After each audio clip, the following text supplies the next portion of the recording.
This is Rise. Let's lock in with the goal of changing one life at a time. Yours. Together, let us rise up, inspire, strengthen, and elevate our minds. It's time to rise on the voice of Nassau Community College, 90.3 WHPC. Hello, my name is Dr. Saran Heron, and welcome to Rise.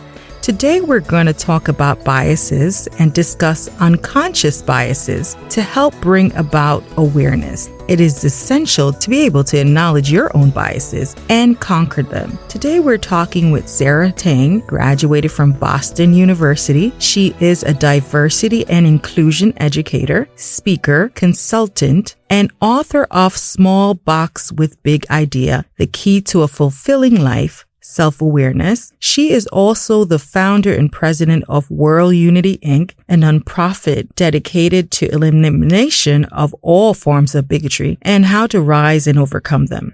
She is here to share with us her experiences, mission, her work, and how she helps others to become more aware and assist in changing one's mindset of others.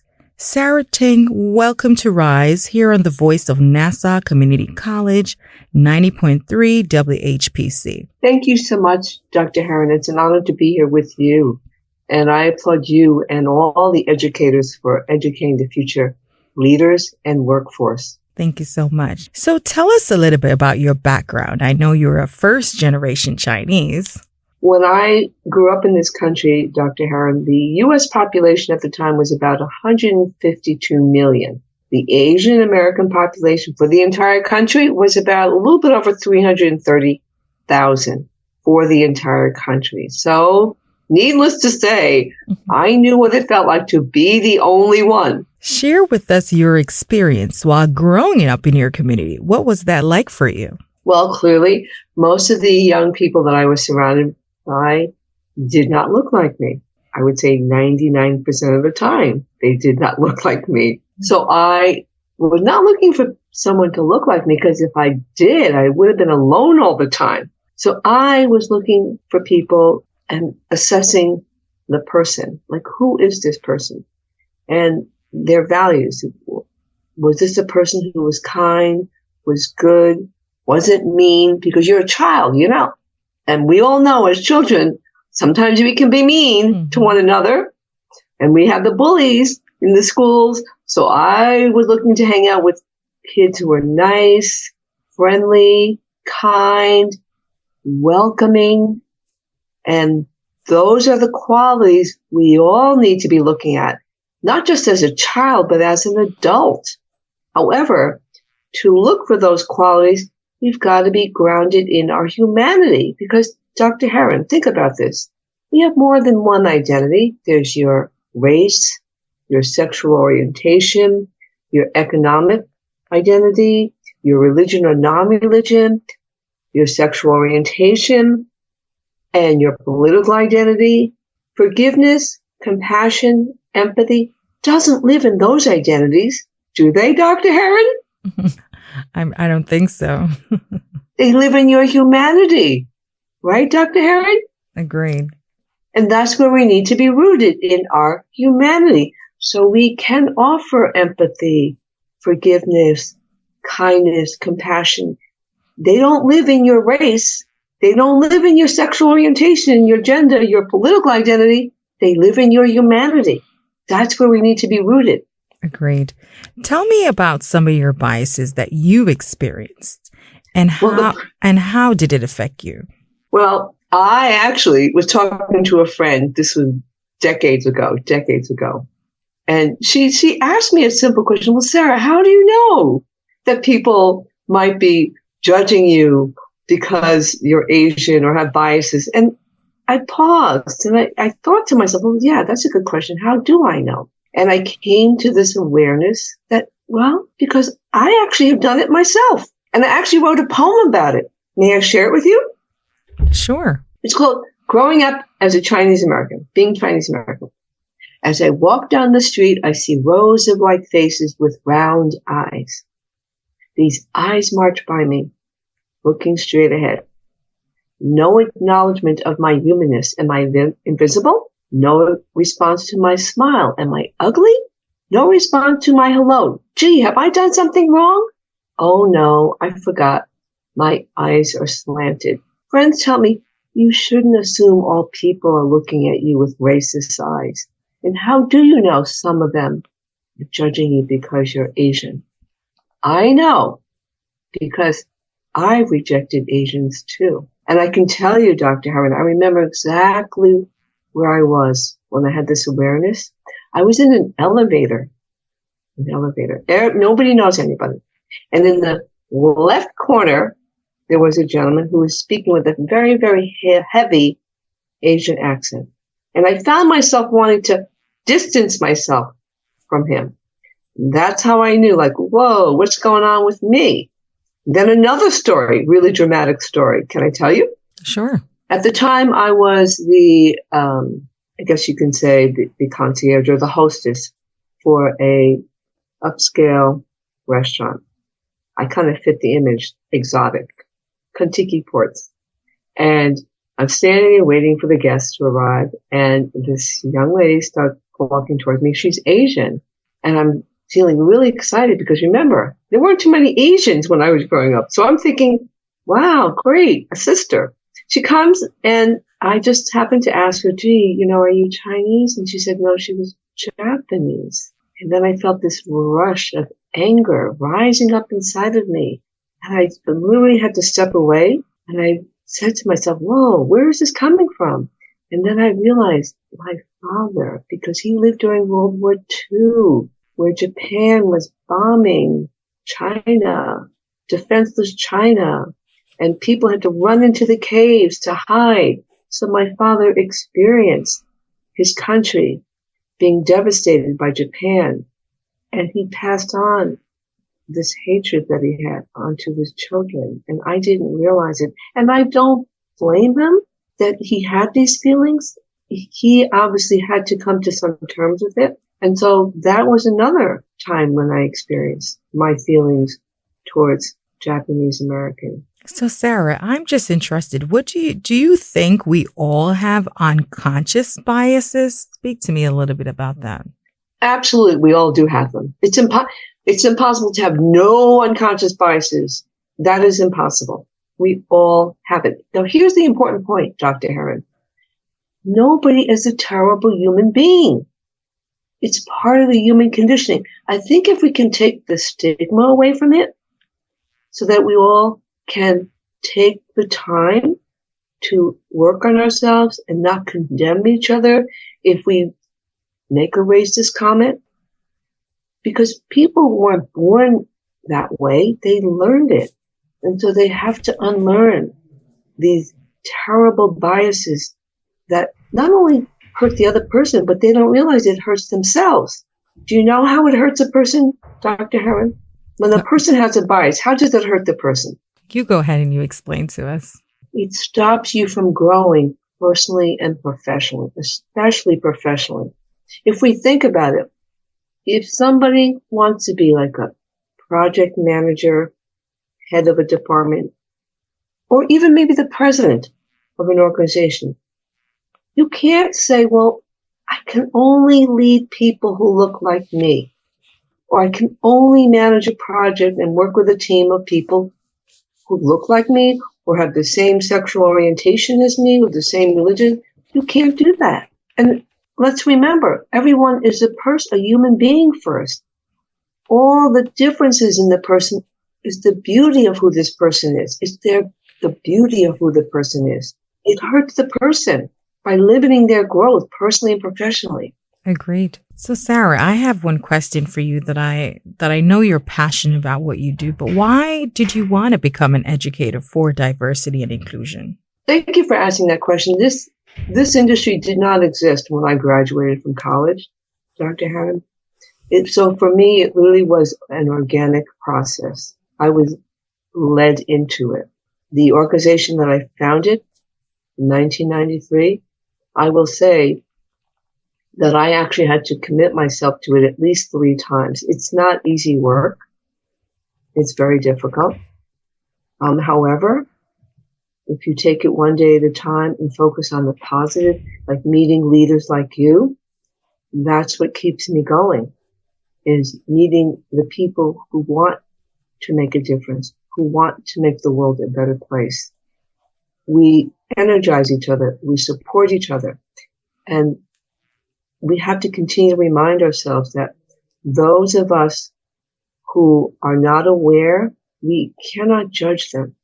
We have to have compassion to help them.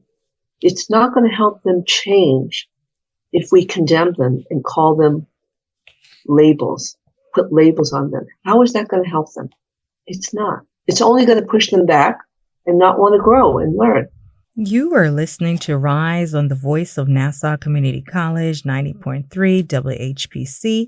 My name is Dr. Saran, and today we're talking to Sara Ting, graduated from Boston University. She is a diversity and inclusion educator, speaker, consultant, and author of Small Box with a Big Idea, The Key to a Fulfilling Life, Self-Awareness.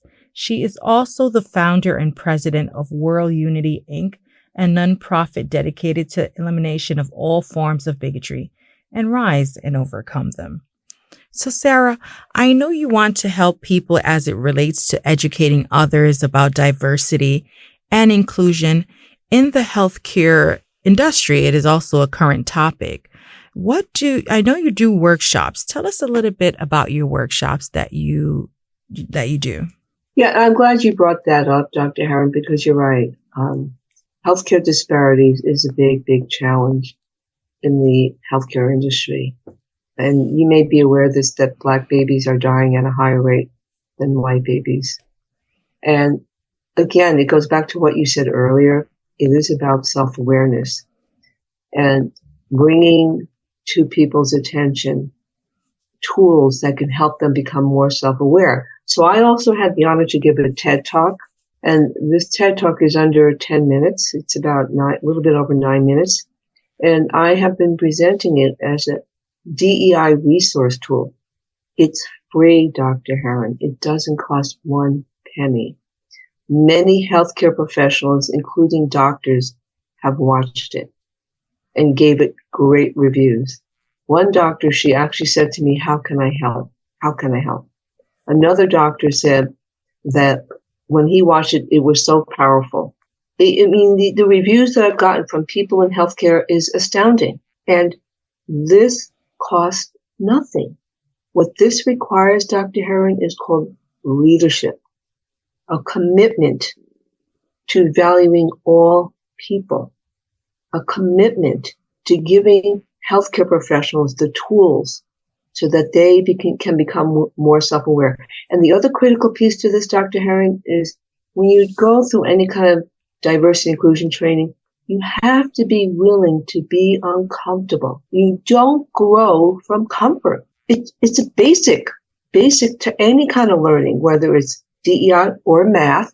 So it's not, well, when it comes to DEI, we've got to make them comfortable. But the other subject matters, no, that's okay. You can be uncomfortable. But with no, learning is a process, and you will be uncomfortable, whatever subject matter you're learning. It's the challenge of, that's what growth is about. You struggle with it, and then you reach a point where you're no longer uncomfortable with it. And especially with DEI, you begin to realize how much you've limited yourself. I mean, even just when you think of circle of friends, if everybody just looked at their circle of friends and how diverse is it, you've limited yourself. And when your circle of friends is diverse, you have no idea how much they can enrich your life in ways that you never imagined. Agreed. So, Sara, in conquering one's bias, what do you feel should be the first step that one must take to change this from, not occurring as often as it does? Yes. The first step, you have to be willing to look at yourself. You cannot change unless you're willing to look within yourself. So the action is really all internal. There's no physical thing you have to do. It's just being with yourself and calmly asking yourself, just go down the list and ask yourself, okay, how do I really feel about this race, African Americans? And just be honest with yourself. If you say, well, I'm kind of uncomfortable. Okay, why? Well, because I think this and this about them. And then you ask yourself, well, why? Did you have a direct experience with a person? And let's just say maybe you did have one negative experience. Well, are we saying that from that point on, every single Black person is like that? I mean, there's 1.1 billion Asians in China. It would be absurd to think if you had one negative experience with an Asian, that Chinese, that they're all like that. That makes no sense. Does it, Dr. Heron? Agree. Have to agree with you on that. Right?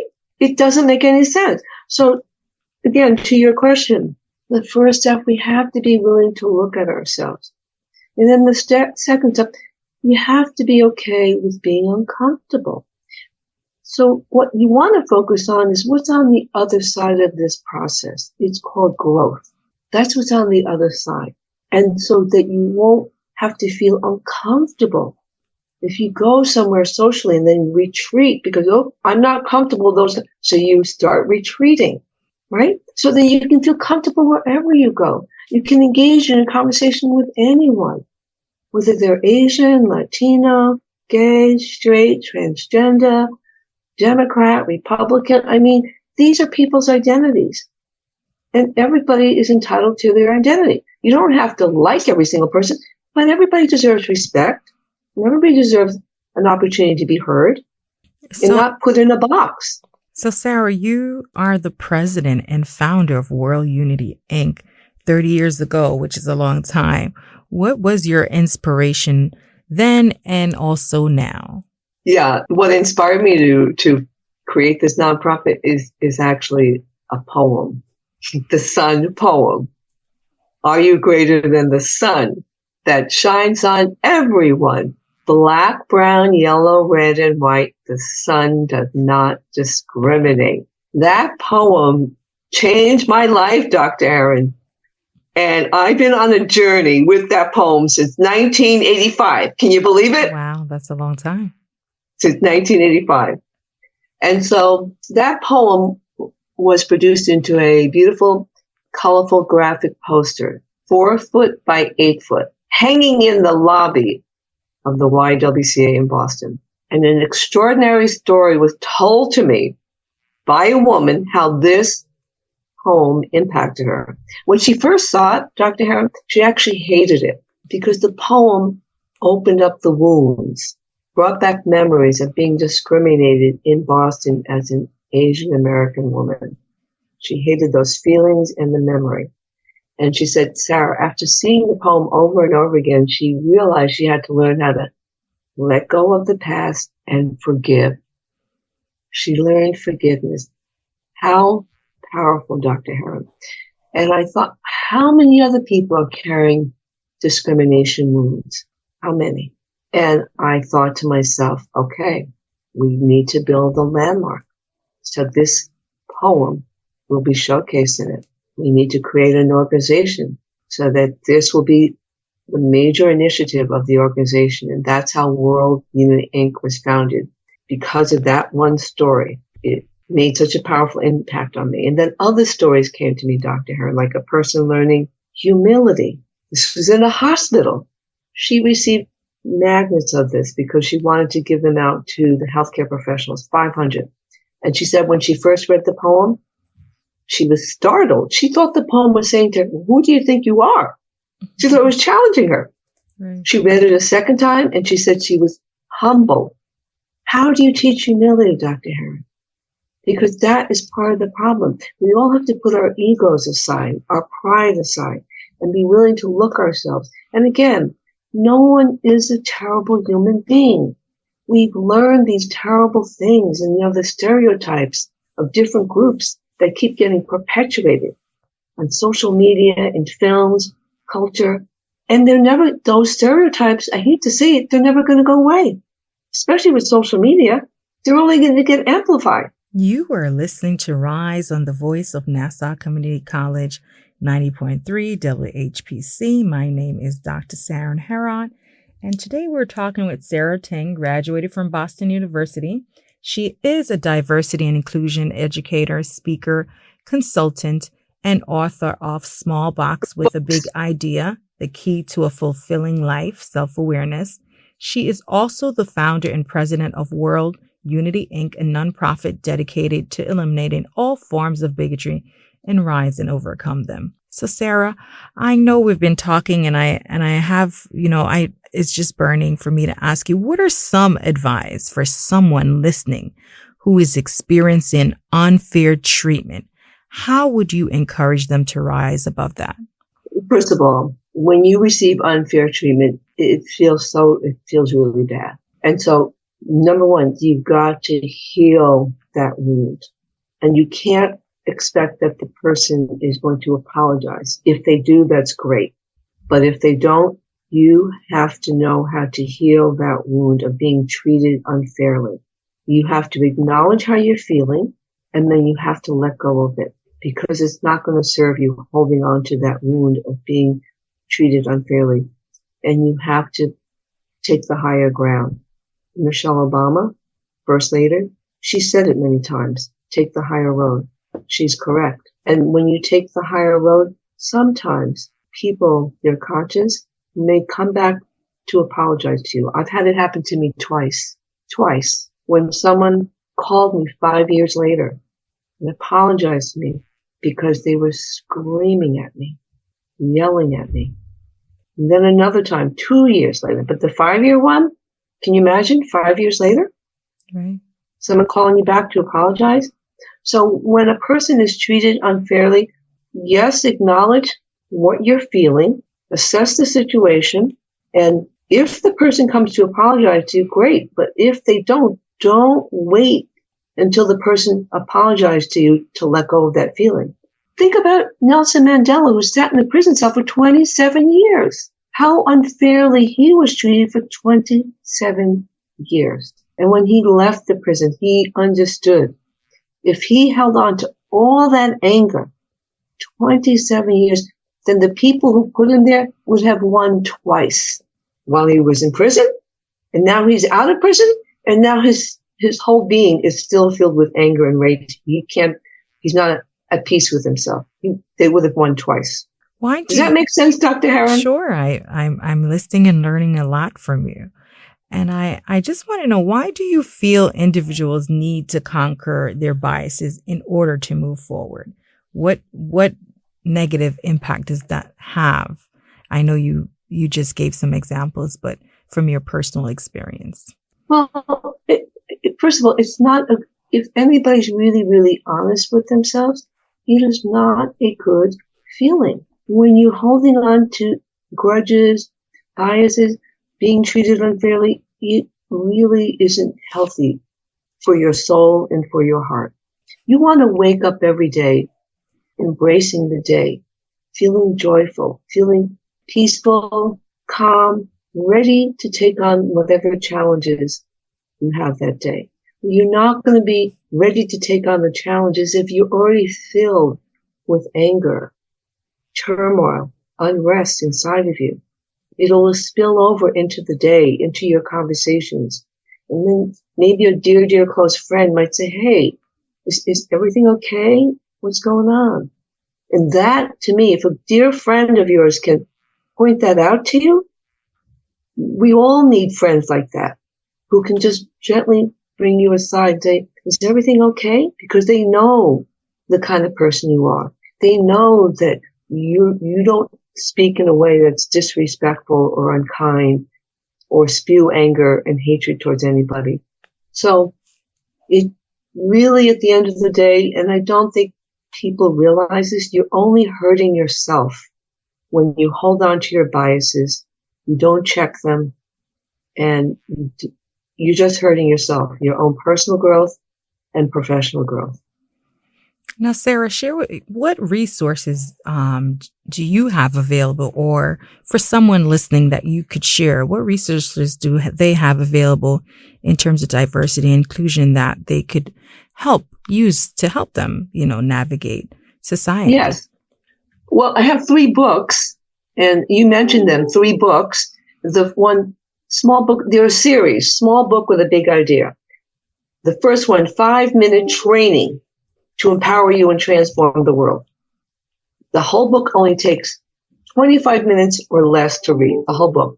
The Michigan National Guard, they ordered 200 copies. 5,000 copies were sponsored for a national conference in Boston. The second book, The Power of Listening in the World of Differences. That book, I would highly recommend people get that book because none of us were taught how to listen. Hearing your words is not listening. Listening means, can you listen to Dr. Heron without assumptions, without biases, without judgment, without trying to make her wrong, you're right? No one was taught how to listen. So that book I highly recommend. And the last one, you brought it up in the early part of this conversation about self-awareness. The key to all fulfilling life, self-awareness. All the decisions you make in your life, it's your decision. But what are they based on? Is it based on peer pressure? Is it based on what your parents told you? Is it based on the culture? Or is it really coming from your heart and your soul? This is why I'm doing this. This is why I'm choosing this career. This is why I'm choosing this partner. They all have to come from the depth of your being, because within each of us, there's a small voice that knows exactly what the right choices are for you. But you have to be quiet to listen to it and shut out all the noise. And you can go to my website, asthesun.net, because I give workshops and training. And that has a lot of information about my services. Wonderful. And one thing you want to leave with us today for those listening and those listening about changing one's mindset. I can leave you with two short poems and that can change your mindset. One is, dare to be as great as the sun, dare to shine on everyone. Because if you think of it, Dr. Heron, the sun makes things grow, right? So how can we make each other grow? Like, what are the words we say to each other? Do they diminish the person or do they lift them up, heal them, empower them? Right? So we literally can make each other grow by the words we say to each other and how we listen to each other. The other short poem, if you're ever having a really, really bad day, Dr. Heron, and you know we all have them, here's this other short poem. As long as the sun shines, there's always hope for a better tomorrow. Thank you, Sara, for being here today. I'm Dr. Saran Heron. We need to be able to change. We need to be the change we want to see in the world. We all can rise and begin to bring awareness, starting with our own biases. Thank you for listening to this week's edition of Rise, available wherever you listen to podcasts, and always right here on the voice of Nassau Community College, 90.3 WHPC.